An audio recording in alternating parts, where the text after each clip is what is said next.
The focus is a relatively simple tool with only one main purpose. It has to keep the subject in front of the camera, in this case it's me, always in focus. If the subject isn't in focus, we will immediately notice that and it looks kind of unprofessional. However, if the subject is in focus all the time, we probably won't even think about it and the focus has fulfilled the whole purpose, right? Well, actually, it's not that simple. The focus is a great tool for filmmakers to guide the eye of the viewers. Let me show you that with an example. Imagine this isn't a simple internet video, but maybe a Netflix show or even a cinema movie. 1 second, can we change the lighting to make it more cinematic? Yeah, sure. Nice. And maybe add some color grading? Perfect.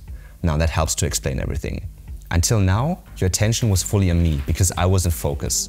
Now if we change the focus, all of a sudden you're thinking about the actress in the background who is visible all the time.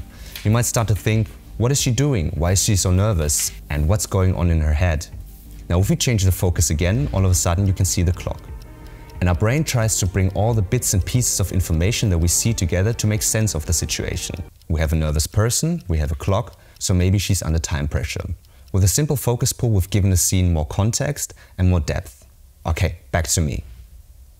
Now, you see, the focus is a great tool to guide the eye of the viewers to create better visual storytelling, to give context and more depth to a scene. Now let's take a look behind the camera to see how we controlled everything. What you can see here is a very basic camera setup without much additional gear, but there's something special about it. We're using one of Tamron's newest lenses, which comes with a unique feature. We can control the lens directly through the new TAMRON Lens Utility Mobile app on a smartphone. This app allows us to customize the lens's ring and button, but it also adds more features. And one of them is Focus Remote, which we used in this video. With Focus Remote, we can automate focus pulls using up to 3 different focus points. To show you all of the important features of the app, we've created some in-depth videos for you and even shot a short film. To find out more, check out the links in the video description.